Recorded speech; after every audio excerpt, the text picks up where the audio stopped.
Doy comienzo a la reunión número 40 del periodo 2020-2021, en esta oportunidad con el ingreso de 3 nuevos socios. Y además la disertación de 3 descendientes de patriotas, bien patriotas, Paso, French y Beruti. Bueno, muchísimas gracias. Estoy inaugurando el equipo, así que vamos a ver cómo está funcionando. Parece una sesión espiritista porque todo el mundo pregunta, ¿estás ahí? ¿Quién está? A ver quién está presente. Están todos y todo el mundo puede escuchar bien, no hay ningún problema con la audición ni con la visión. Perfecto todo. Entonces, bueno, voy a comenzar a presentar yo también a mis ilustres camaradas, amigos, Luis Federico Beruti y Patricio French. Patricio French es el secretario general, además, de Fundadores de la Patria, y Luis Federico Beruti también es un vocal de Fundadores de la Patria. Con ellos hemos recorrido algunas escuelas e instituciones, el Colegio de Escribanos y Abogados en La Plata, el Colegio de Escribanos en Buenos Aires, y en lo personal varios Rotaries en Buenos Aires y en el interior del país. El motivo de nuestra presencia, y para eso nos ha invitado Luis Lucero, que es el presidente del Rotary de Ensenada, el motivo de nuestra presencia es rendir homenaje a los hombres y mujeres que protagonizaron una gesta gloriosa, que fue la del 22 de mayo de 1810. Y si digo bien, 22 de mayo de 1810, porque la revolución no se produce el 25. La revolución se produce el 22 de mayo en el Cabildo Abierto, cuando es subrogada la autoridad del virrey en el Cabildo por decisión de los participantes de ese Cabildo Abierto, que no se realiza dentro de las instalaciones del Cabildo por la cantidad de gente que había, sino en los corredores exteriores, en la galería exterior, que todo el mundo puede ver cuando pasa frente al Cabildo de la ciudad de Buenos Aires. Allí estuvieron las más altas personalidades, el obispo, por supuesto, de Buenos Aires, Monseñor Benito de Lúa y Riega, y estaban la mayor parte de los vecinos. Y vamos a explicar un poquito esa condición de vecino. Para aquella época y en la monarquía no existía el concepto de vecino como el que vive al lado, como el que vive en las proximidades de nuestra casa, sino que vecino era aquella persona que tenía residencia definitiva en ese lugar, tenía profesión, familia o comercio, es decir, era una persona asentada en el lugar, con responsabilidades de todo tipo, de tal manera que no se podía considerar vecino a un chacarero o a un paisano que arriaba vacas o cosas por el estilo. Y entonces fue integrada por, como ya dije, por los vecinos, y allí se proponen cosas muy importantes, se discuten cosas muy importantes que se venían conversando ya hacía mucho tiempo entre los patriotas, entre French, Beruti, por supuesto, y Belgrano, y Nicolás Rodríguez Peña, Marco, Campana, Paso, no sé si dije Belgrano ya. Es decir, se venía discutiendo, Castelli, por supuesto, la forma en que Buenos Aires reasumiría sus funciones o reasumiría el poder administrativo del Estado. ¿Y cuáles son los antecedentes fundamentales que presentarían estos patriotas? En primer lugar, el tema de las invasiones inglesas, frente a los cuales el pueblo de Buenos Aires tuvo que actuar en absoluta soledad, sin recursos y sin tropa experimentada. Así los porteños demostraron su capacidad para defenderse sin la ayuda de España. Consideremos que España estaba en una grave crisis administrativa, tenía serios problemas económicos, así que mal podría mandar tropas para defendernos. Luego, el molesto monopolio comercial. Desde luego, la península consideraba contrabando todo intento de importación y exportación con cualquier otro país, en particular con Inglaterra, muy interesada en abrir nuevos mercados para colocar sus productos industriales. ¿Cuál era el verdadero motivo de esas famosas invasiones inglesas? Sino el abrir nuevos centros comerciales, porque la revolución industrial había excedido ya todos las demandas que tenía Inglaterra y necesitaban abrir nuevos mercados. Después, un elemento muy importante son las noticias de la revolución de los Estados Unidos. Estados Unidos se proclamaba independiente, llevó a la independencia política del Reino Unido, de la Gran Bretaña, y sirvió esto como inspiración para nuestros patriotas, es decir, si ellos pudieron, también nosotros estamos en condiciones. Te silenciaste. Estás silenciado, Mario. Bueno, no Ahora. sé qué pasó. Perdón, entonces, ¿qué fue lo último que escucharon? Estábamos en Estados Unidos con... que tomaron el ejemplo de Estados Unidos. Y entonces el otro argumento era claramente la Revolución Francesa. Se supo liberarse del sistema monárquico de gobierno y sus principios fundamentales fueron divulgados en Buenos Aires por la Logia Lautaro y la Sociedad Patriótica y Literaria. En cuarto lugar, una cosa también muy importante que no se tiene en cuenta, que es la renuncia del rey de España, Fernando VII, a sus derechos soberanos.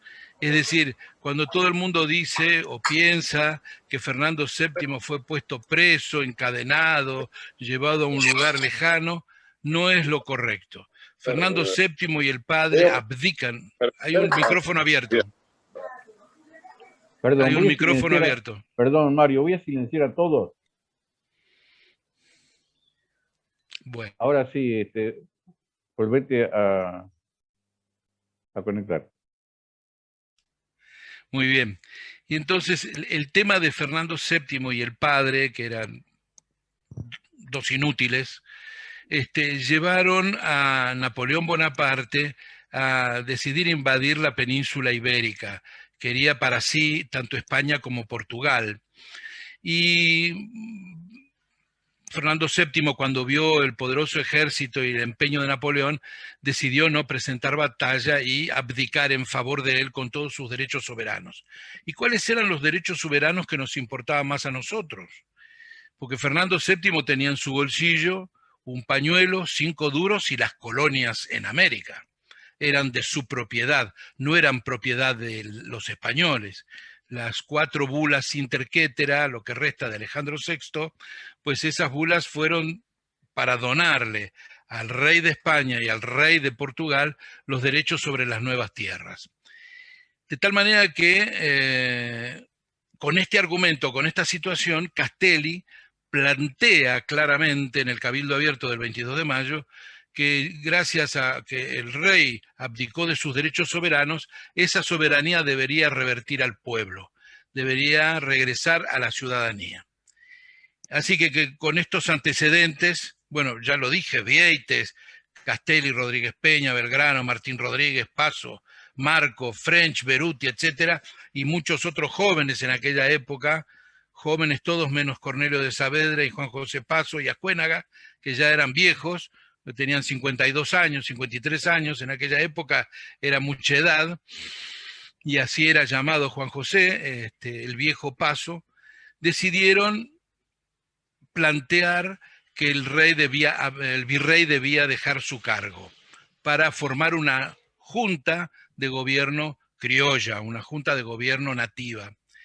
Y fue entonces que, bueno, inmediatamente después de la votación que subrogó la autoridad del virrey en el cabildo, pasó un día y el virrey Cisneros intentó asumir la presidencia de esa junta, y lo que hizo revelar mucho a todos, inclusive al general Belgrano, en aquella época que era mayor del regimiento de patricios, que dijo que si a las 3 de la tarde, a fe mía, el virrey no ha renunciado, lo echaré por la ventana. Así que eso demuestra el empeño de nuestros patriotas. Como consecuencia del argumento de Castelli, el escribano Villota plantea que es cierto que tal vez haya derecho o existe el derecho de hacer un gobierno en las Provincias Unidas, pero no sin antes consultar a las demás provincias, es decir, que Buenos Aires no podía actuar por sí sola.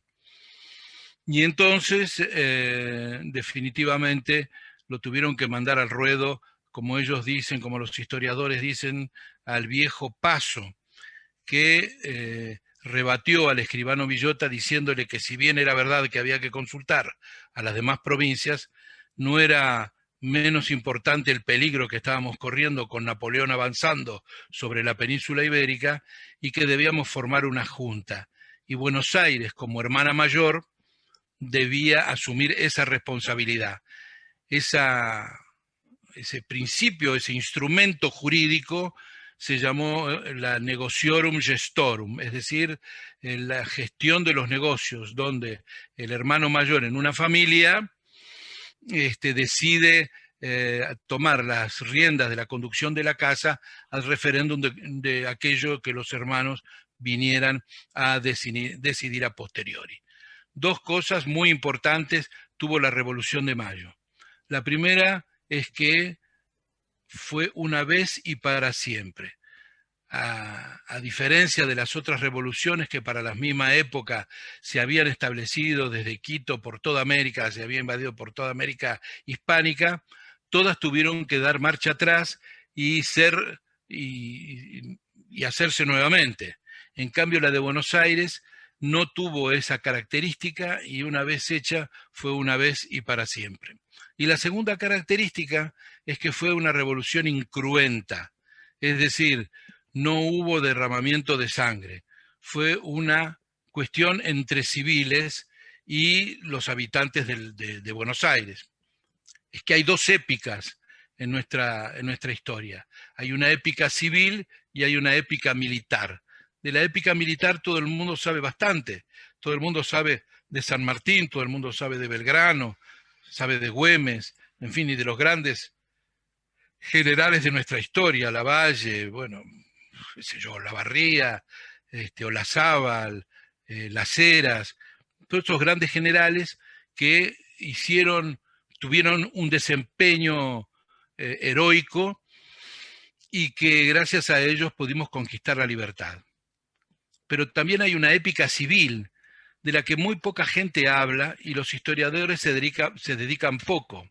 Es la épica civil que lleva a pensar en un Laprida, Francisco Narciso de Laprida, que fue el presidente del Congreso de Tucumán, el presidente de la Independencia, por supuesto de Paso, Mateu, Larrea, el presbítero Manuel Alberti y tantos otros que han dado, que eran civiles, porque veamos, no menciono a Beruti porque llegó a coronel y fue jefe de Estado Mayor del Ejército Libertador, y French llegó a ser coronel, de tal manera que todos estos grandes hombres, esta gran conjunción cívico-militar, fue la que logró el éxito de una revolución de mayo que culminó el 25 de mayo de 1810 con la designación de la primera junta, que integró como presidente Cornelio de Saavedra, que había nacido accidentalmente en el Alto Perú porque sus padres se habían ido a hacer negocios en aquella región durante algún tiempo, luego volvió a Buenos Aires y como secretarios, y lo diré en los términos más comunes que son los términos de la actualidad, a Mariano Moreno como ministro secretario de Estado para la cartera del Interior y para la cartera de Guerra, y a Juan José Paso como ministro secretario de Estado para la cartera de Hacienda. Es decir, Juan José fue el primer ministro de Economía que tuvo el país.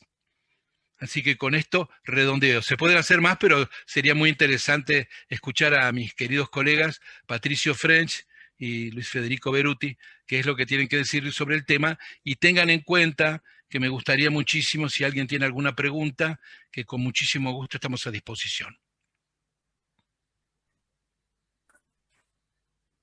No sé, vamos, un fuerte aplauso para Mario.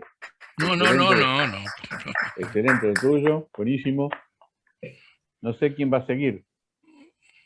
Patricio, el mayor. El mayor, Patricio, por favor. Estás silenciado. Estás silenciado.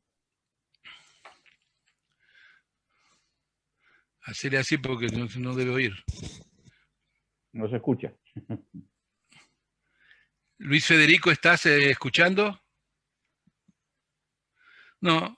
Bueno, no podés abrirle vos el micrófono. Sí, yo acabo de abrir el audio, si querés. Bien, seguí vos arranco. entonces. Dale. Sí, bueno, voy a tratar, una vez más agradezco la invitación a las autoridades del Rotary y a todos ustedes por estar escuchando las palabras de lo que tratamos como asociación, este apostolado patriota en estos tiempos difíciles para la República.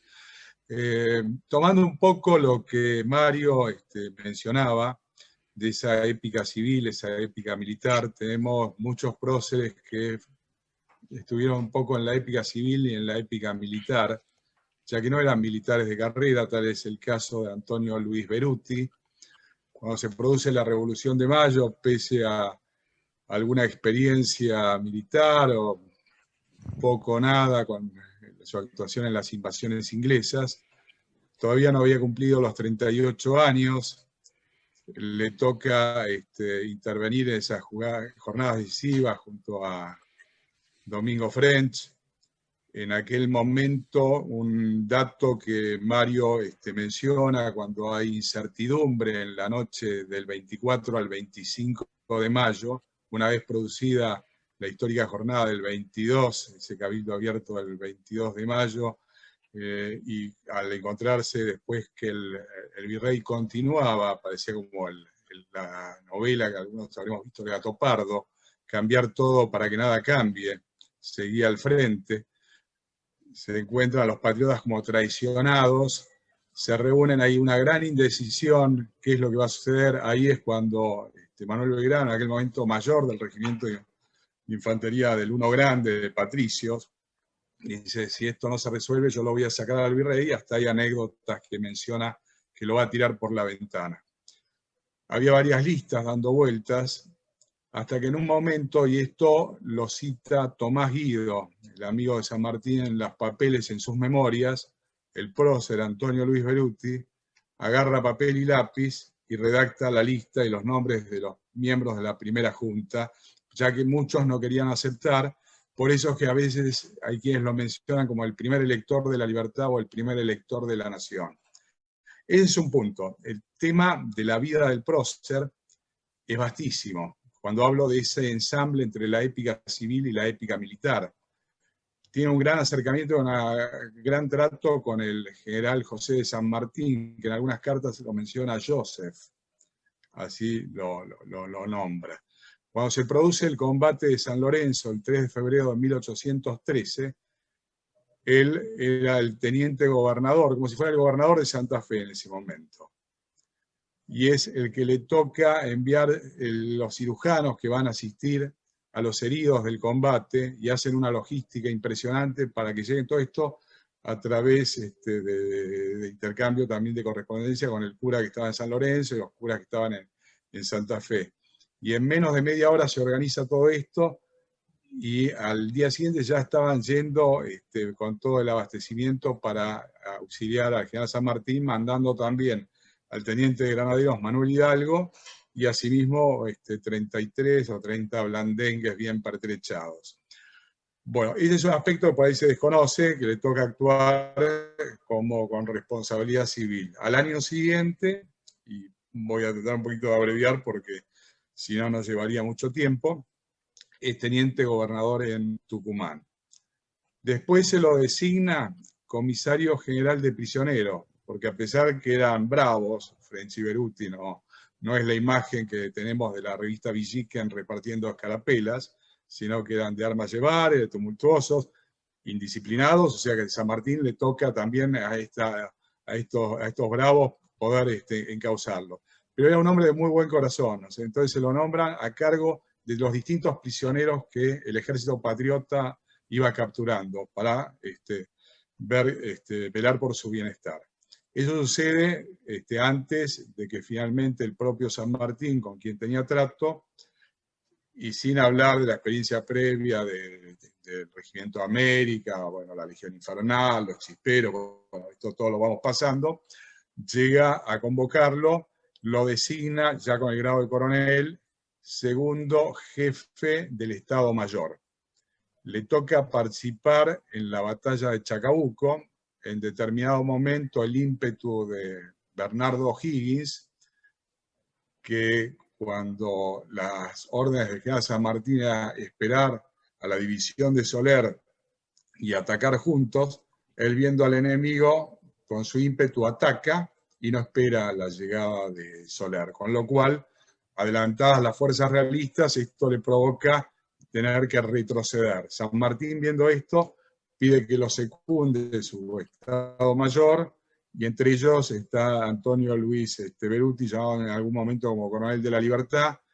Cargan sobre el enemigo, esto logra estabilizar la batalla, y después en el parte, San Martín magnánimo, pues en realidad O'Higgins no había cumplido sus órdenes, no esperó la división de Soler, con lo cual podía haber sido una debacle y una catástrofe. Lo menciona a los demás, omite esto.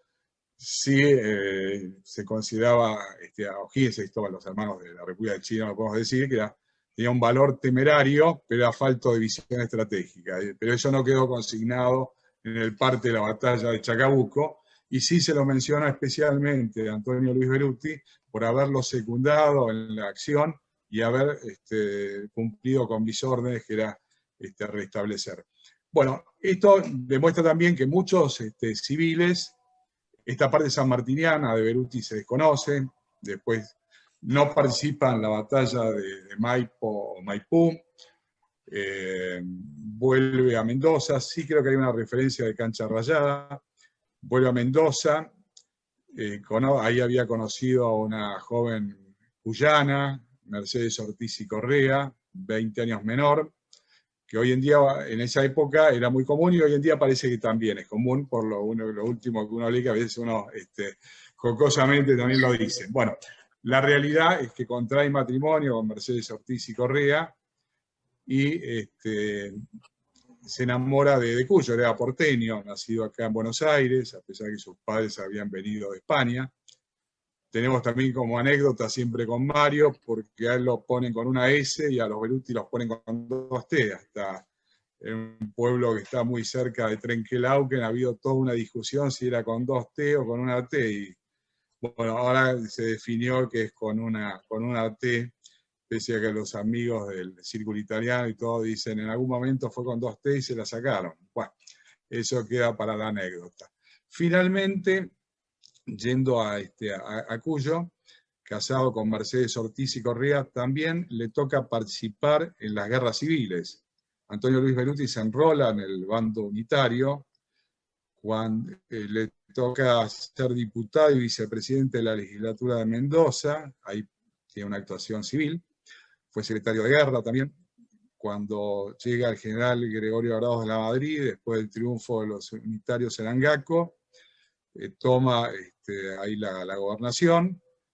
Al poco tiempo ya habían las fuerzas del general federal rosista Ángel Pacheco. Ya Beruti, septuagenario, 69, 70 años, monta a caballo, participa en la batalla de Rodeo del Medio. Es un descalabro total para los unitarios. Ahí es el famoso exilio en el cual se van a Chile. Menos Beruti, que se queda en lo que era su tierra adoptiva, donde quería pasar sus últimos años, que ahí tiene algo en común con el general José de San Martín. Nada más que San Martín, por vicisitudes de la política, no puede ir a su tierra cuyana. Finalmente es apresado. Ángel Pacheco, cuando lo reconoce, le tiene gran consideración. Lo mismo el fraile Aldao, que llega a ser gobernador de Mendoza, y tenía digamos, era como considerado ya de por sí un apóstata, que había dejado el sacerdocio, y muy malo. Con Beruti no se porta como un caballero, y lo considera, cuando lo ve, una reliquia de la independencia. Tiene el mejor trato. Al poco tiempo ya Beruti, afectado en su salud con todo este descalabro de las guerras civiles, fallece. es enterrado en la Basílica de San Francisco, ahí en Mendoza. Ahí están sus restos hasta que se produce un terremoto que devasta gran parte de la ciudad. Sus restos se esparcen y están en tierra cuyana, pero no en un lugar físico determinado como otros próceres. Esa es otra particularidad. Bueno, esto a grandes, un pantallazo muy rápido, porque siempre me gusta hacer referencia a esa parte de la vida del prócer que no se conoce. Después de Mayo, ¿qué pasó? Lo mismo, a lo mejor también Patricio French, que creo que, a diferencia de Beruti, que llegó a coronel, me parece que Domingo French llegó a general. Pero bueno, eso nos lo va a aclarar French con algunas anécdotas. Bueno, esto, en breve síntesis, tratando de ser lo más preciso en el tiempo que disponemos. Muchas gracias. Un fuerte aplauso, excelente. Y ahora sí, vamos a escucharlo. Bueno, acá estoy. Soy Patricio French. Primero quiero agradecer al Rotary que nos han permitido contar un poco lo que hacemos como grupo, nosotros, de fundadores de la patria. Mario se ha expresado en la historia anterior y todo el desarrollo cómo llegamos al 22 de mayo de 1810, que, como dijo muy bien Mario Paso, es el momento clave de la Revolución de Mayo, digamos. Por otro lado, Beruti ha explicado muy claramente cómo fue la vida de Beruti en toda su línea, desde que ingresó a la patria con sus acciones junto con French hasta que falleció. Bueno, French tenía 36 años, cuando en el año 1810 tenía 36 años, estaba en su plena juventud. Era una persona que era considerada muy alegre, muy vital, era un guerrero, muy fuerte, era mujeriego, jugador empedernido, amigo leal y muy querido por su gente. Por supuesto, cuando a veces le cuento a mi mujer estas cosas, me dice, sí, seguramente no lo elegiríamos de novio para nuestras hijas. No, por supuesto, era un tipo bastante duro. Pero era muy leal y de acción directa. Era una persona que, por ejemplo, en esa época no había perdón a las cosas que sucedían. La gente actuaba por sus ideas más puras. Así, por ejemplo, Martín de Purredón, que fue condenado en 1809 por haber apoyado a Alvear, iba a ser deportado a España. Y French en 1809 lo escondió y pudo escapar Martín de Purredón a Brasil. Sin embargo, este mismo Martín de Purredón, en el año 1817, lo deporta French a la Patagonia por su actitud. Es decir, eran gente que se jugaba todo. Así French, que había peleado en las invasiones inglesas bajo las órdenes de Purredón también, y estuvo con Liniers, y fue nombrado por Liniers coronel del ejército. Fue el que lo fusiló a Liniers, le dio el tiro de gracia cuando Liniers venía de Córdoba para iba a tomar Buenos Aires junto con el apoyo del gobernador de Montevideo, Helio, que fue de casualidad, el hijo de Liniers fue atrapado en la zona cerca de Luján, con papeles y documentos, en la cual llevaba documentación a Montevideo. Eso fue lo que le causó la muerte posterior al grupo de Liniers. Entonces, el Cabildo de Buenos Aires, digamos, la primera junta, iba a ser totalmente destruida, porque se iban a juntar la gente que venía de Córdoba, los de Montevideo, y ahí se pasaba de huello a todo el mundo. No había paz, no eran cosas que se jugaban el todo por el todo. Y eso fue una de las situaciones que llevó primero le dijeron a Dorrego y a Castelli que fueran a detener a la gente en Córdoba, que estaba Liniers. Dorrego se negó, entonces lo mandaron a French y a Castelli a que hicieran la acción con un grupo de soldados. French y Castillo llegaron a Córdoba, coparon al grupo, y French fue el que le tocó dar el tiro de gracia a Liniers. Eran cosas que en ese momento se jugaban el todo por el todo. Es decir, como muy bien dijo Mario, no fue una guerra sangrienta, pero esa fue la única sangre que hubo, digamos, en la Revolución de Mayo. Esta revolución, que por otro lado voy a comentarles para tener otra faceta de la historia, que fue totalmente legal. Fue totalmente legal. En esta, el virrey fue destituido por votación. Eso fue el 22 de mayo. El 22 de mayo, como muy bien dijo Mario Paso, tenían que votar tenían que votar la destitución o no del virrey. Para eso había 600 personas que estaban nominadas para poder votar en el cabildo. Casi todos eran grupo español. Ahora, fíjense ustedes qué pasó. French fue el primer cartero que tuvo el virreinato. ¿Qué era el cartero? El cartero no era una persona que llevaba las notas de cartas comunes como las que las conocemos ahora, sino era más bien una persona que llevaba la documentación del virrey, del Cabildo de Buenos Aires, a los otros cabildos, o a Montevideo. Era una persona que hacía determinados trámites. Ese hecho de haber sido cartero y esa forma de ser de French y de Beruti, que eran personas que les gustaba la diversión, como ya lo he contado, conocían a todos los suburbios de Buenos Aires, es decir, conocían todo lo que conocemos hoy día como toda la trampa de Buenos Aires, los bandoleros, toda la gente que era digamos, marginada. Estaba más bien para estar presos en la cárcel que para estar en una iglesia. Esa gente, French, tenía un grupo que eran 600, 700 personas que lo querían muchísimo a French y a Beruti. Compartían sus cosas y esos fueron los que... Y con eso French y Beruti llegaron a formar la Legión Infernal. ¿Qué era la Legión Infernal? Así como había grupos de abogados, como estaba Paso, estaba Castelli, estaban gente que eran de elevados dotes de derecho, estaba la gente que tenía que dominar la calle. French y Beruti eran los que manejaban la calle. Entonces, ellos eran, con su Legión Infernal, que le llamaban también los que siempre andaban con armas, galopaban a toda la furia por las calles, tratando de sembrar el terror para que los españoles sufrieran y tuvieran idea de que ahí no se jugaba. French, el 22 de mayo, el 18 de mayo se decidió que tenían que hacer una votación para el 22 de mayo. Para eso había 600 personas que podían votar.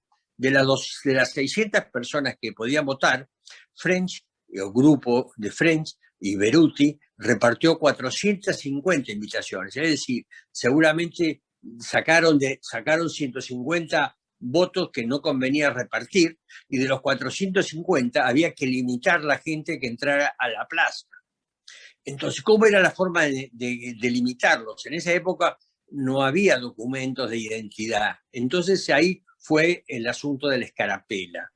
La escarapela, a mí cuando me preguntan siempre, es lo que primero hacen, ¿de qué color era la escarapela? Realmente la escarapela, así se dice que era celeste y blanca, Belgrano lo manifiesta, en fin, he creado la escarapela, imagen y semejanza, la bandera a imagen y semejanza de la escarapela, pero nada de eso es importante. Lo que era importante era digamos, un elemento, una contraseña para evitar que no entraran a la plaza gente que pudiera votar en contra, el día 22 de mayo, contra lo que querían los criollos, que era destituir al virrey.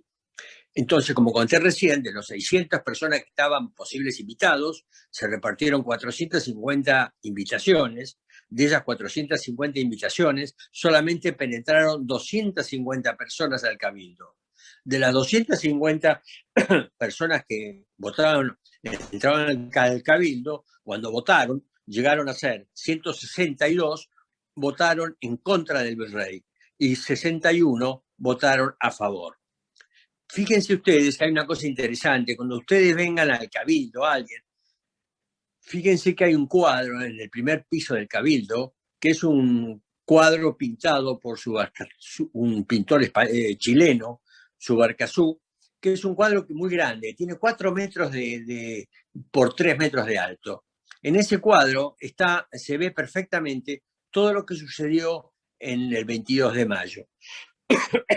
Ahí pueden ver ustedes, si lo van en el cuadro, a mano derecha se ve primero sentado en una silla, se ve una persona así con un gesto adusto, pensativo, encorvado. Ese es Moreno. Hay en el medio está hablando, está Juan José Paso dando su disertación. Y están todos los personajes, ya que Subercazú, que es la persona que lo pintó el cuadro, estuvo 3 años buscando dibujos o tratando de representar lo más posible quienes estaban en ese cuadro. Ahí lo pueden ver. Como cuestión de color, les comento, van a ver que a la izquierda hay un bastón que levanta una galera. Lo van a poder ver, lo pueden volver también por Google. A mano izquierda, ese bastón levantando la galera, se dice que era de Belgrano, y otro dice Castells, en fin, nombran a distintas personas que lo levantaban y lo mostraban por la ventana, y ahí French con su gente en la plaza, ¿no es cierto?, que estaban haciendo ruido y gritando, cada vez que lo asomaban, quiere decir que la situación dentro del Cabildo, el 22 de mayo, estaba complicada. Entonces French agarraba, golpeaba las puertas con su gente, y French inclusive tenía la orden, porque Beruti estaba dentro del Cabildo, French tenía la orden de, si llegaban a ganar la voluntad de que el virrey se quede, tenía orden de quemar el Cabildo con toda su gente, ¿no? Ahí estaban las cosas, como cuento, muy jugadas. Pero no fue así. Y está en French que cuando golpea, están las palabras, el pueblo quiere saber de qué se trata. Esa es unas palabras que dice French cuando golpean el Cabildo y agitan a la gente de adentro. Bueno, contaba un poquito que cómo fue qué pasó al virrey cuando fue destituido. Porque el virrey legalmente fue destituido y el virrey, al día siguiente, cuando se cuentan los votos, el 23 de mayo, el virrey acepta su destitución. Al aceptar su destitución, el virrey que vivía en el fuerte lo tiene que dejar al fuerte y se va a alquilar una casa o se va a una casa de los suburbios en Buenos Aires. Se va, es legal. Inclusive al virrey le mantiene la mitad del sueldo que ganaba antes. Es decir, fue totalmente legal. Como finalización del tema, les cuento que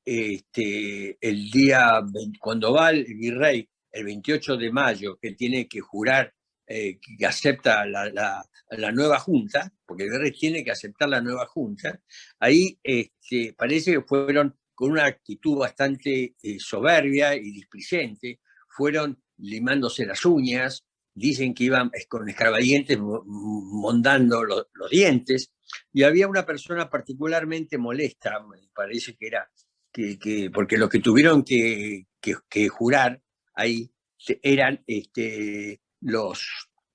también juró la aceptación a la primera junta, lo tenía que aceptar el virrey y también el grupo jurídico. El grupo jurídico del virreinato estaba formado por un fiscal y 4 oidores. El fiscal era la persona más importante del grupo, se llamaba Antonio Caspe.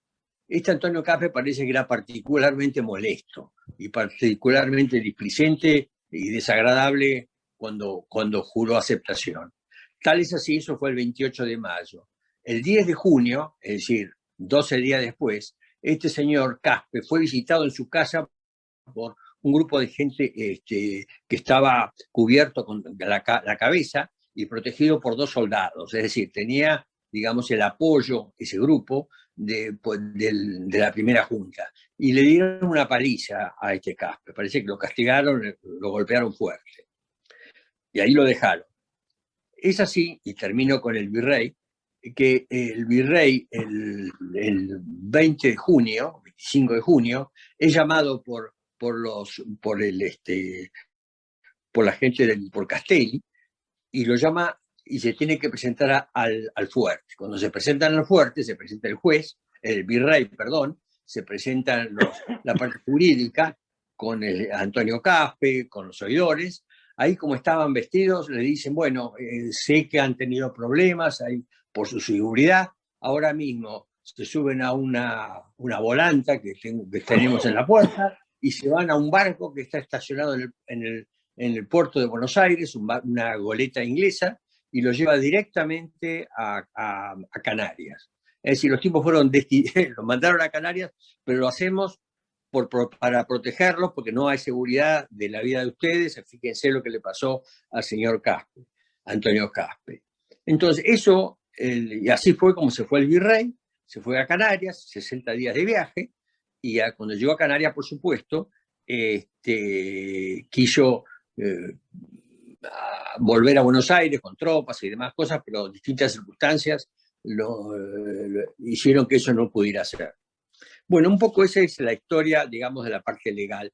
Bueno, French tuvo varias actuaciones, pero yo no quiero alargarlas con esa parte, sino solamente quería contarles un poco lo que sucedió con el virrey, con lo que sucedió, que fue totalmente legal la situación del virreinato, como fue la destitución, y un poco el comentario de que es bastante gracioso que cuando vayan al Cabildo van a poder ver el cuadro Subercaseaux, que es muy interesante, es un pintor chileno, como dije.